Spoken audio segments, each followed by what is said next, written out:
Everything changed in 2022. With the downturn happening, the world of many startups went upside down. They went from a fantastic growth scenario to cutting costs and firing people. Today we're going to tell the story of one startup where everything changed in 2022. Straight from fast-moving growth to firing people. And so we are at this death spiral right now. We're not growing revenue.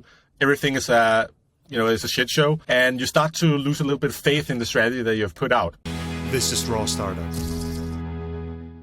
I'm the founder of Vino, the world's largest wine app and wine community with over 60 million users all over the world. I've been an entrepreneur my entire life, and I've seen a few ups and downs on that journey. We're looking at Metafy and telling the story of how they went through 2 different rifts.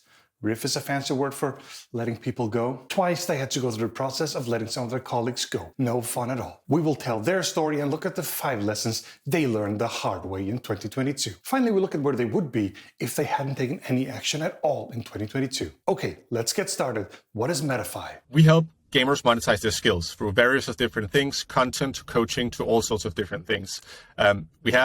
It's a very challenging thing to make money in gaming, and we are on a mission to help people make money in gaming and make sort of their passion their living. A lot of people play games, but it's really hard to make money in that market. Okay, let's set the stage. Sounds like things are fantastic going into 2022. Beginning of 2022, the company had just raised $30 million in Series A funding from leading global investors. The plan was really to raise again $40 to $50 million Series B by the end of 2022 at a valuation of $300 to $500 million.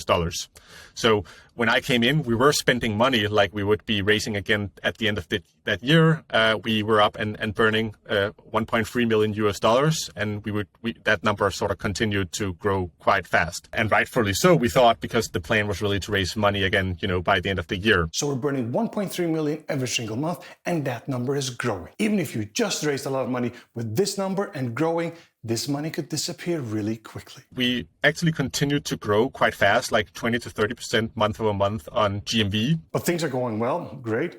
Is it? The reality was that it was a fairly unsustainable way to grow because the unit economics were non-existing and retention was not increasing at the pace as we wanted. Yes, we were growing, but so was our burn, really. So this is a very dangerous situation. We're growing, but we're paying for that growth, and that growth costs more and more. The investors are expecting growth, and we spend more and more.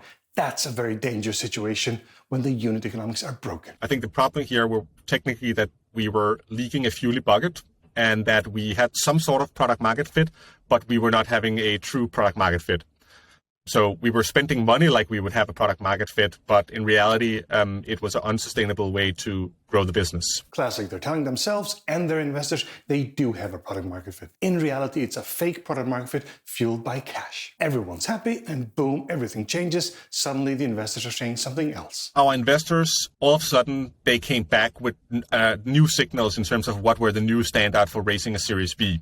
And so now it was not just about GMV growth, but it was about growing in a sustainable way.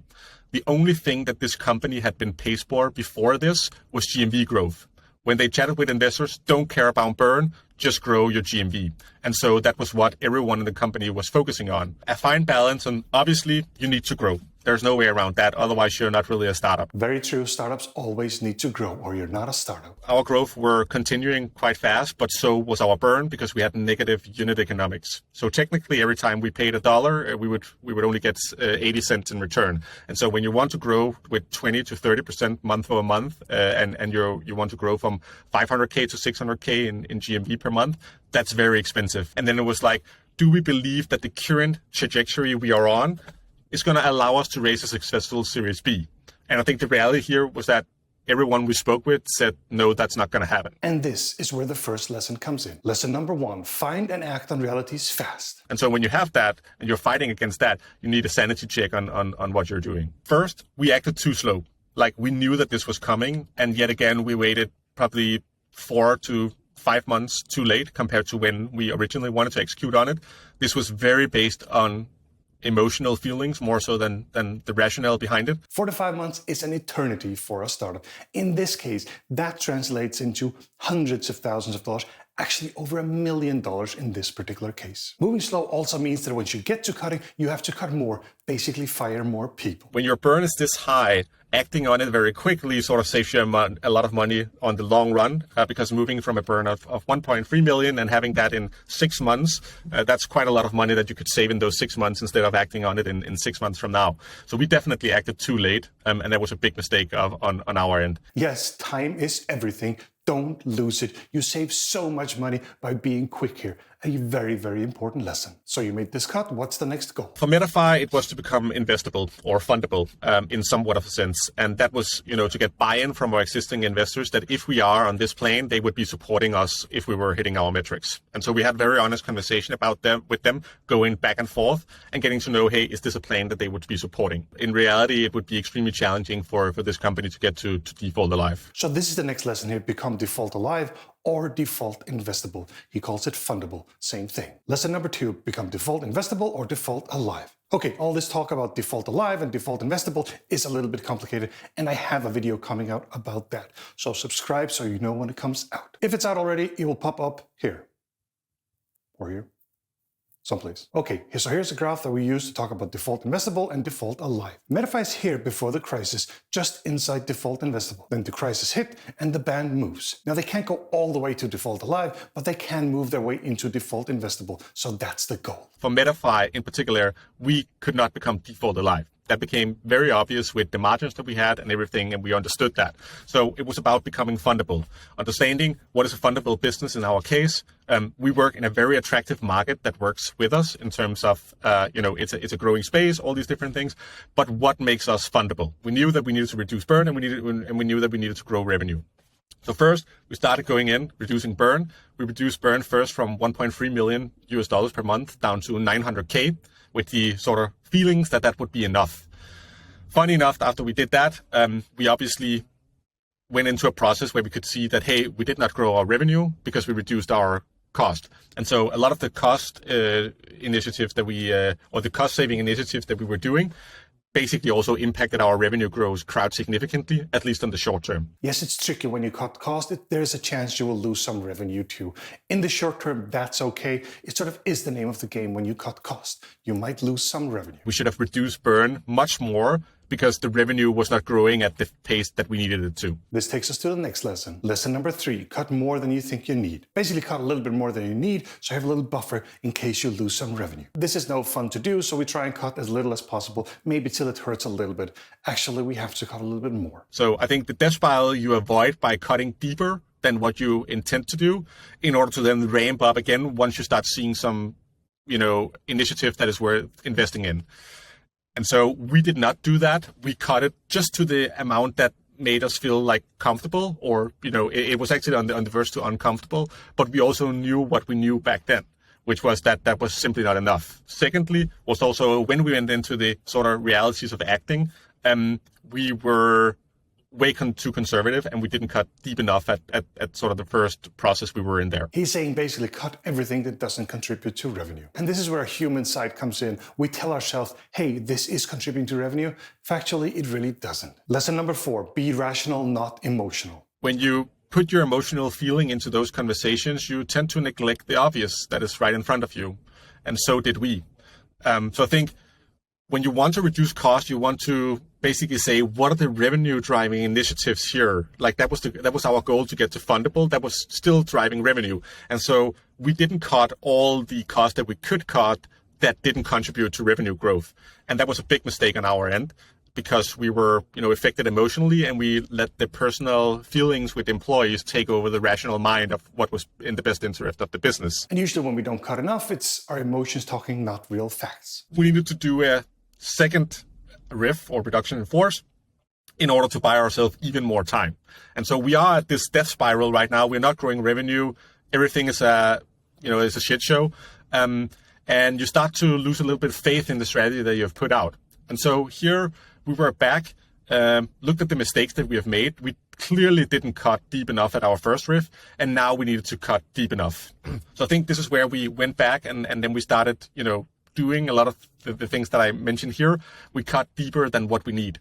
So reducing burn here from 900K down to 500K. So conceptually, we're talking about that we reduced burn from 1.3 million down to 500K in 4 months, which is, that sort of creates a little bit of frustrations and within the team. From 1.3 million to 500,000 in burn, it's a massive cut and will really increase their runway. So what did you learn after the second round? We promised ourselves that this time we would stay true, that we would hopefully never have to do this again. Like imagining a third riff that would destroy the company. That was really our plan here, that we did not want to get to that stage. And we told the explanations of why we needed to go down to these numbers and the rationale why we need that we think that we need to buy us this amount of time. So everyone was introduced to that. Secondly, in that was then, how do you approach that you need to let some people go?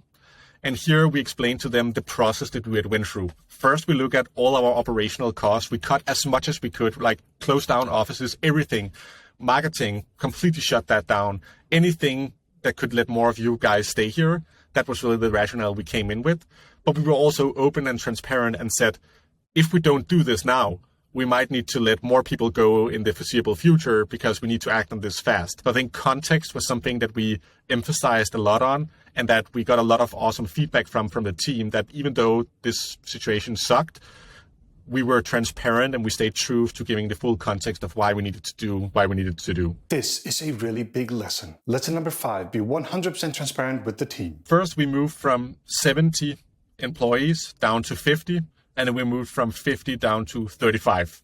So we are 35 in total right now. So that you see, that's half of the company in less than 4 months, which is quite insane. Whew, what a transition you went through in 2022. So what is happening right now? Funny enough, we have managed to actually start growing revenue all of a sudden. I think this is also because the team is now more connected than ever. And we sort of have figured out that now it's time to really make this work. Like if we cannot start growing revenue, we'll go out of business. And I think that the message was not delivered at our first riff, and that was a message that was delivered at the second riff. Again, more context to it. Okay, here we are now. What's next for Metafy? What's it going to take to make you default investable? We need to achieve a few things. We need to achieve that or showcase that our ecosystem works, that people actually watch content, buy coaching, and go out and play more video games.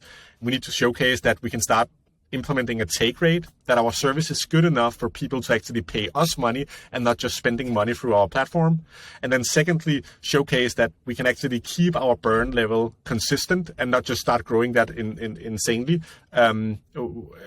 in order to grow our revenue. So that's really, what we are all about right now, is getting to that neutral ground and then start growing from there again. And whether it will work or not, I think only time will tell. And finally, where would you be now if you hadn't made the cuts in 2022? We would probably have a few months of runway left, and maybe revenue would have continued, or GMV would have continued to grow, but we would most likely go out of business in the very foreseeable future. And right now, I believe we have a better chance than ever to actually go out and pursue our mission and vision. So despite all the challenging things we've been through right now, I'm very optimistic about the future, and are excited about where we'll be in 12 months from now. Good luck, Victor and Metafy team. This has been rough, but you did well, and I wish you all the best. And here are the 5 lessons they made in 2022. Study them carefully. If you want more content just like this, please consider pressing like and subscribe, and you won't miss any future videos. Thank you very much for watching Raw Startup. Now stop watching, go build something.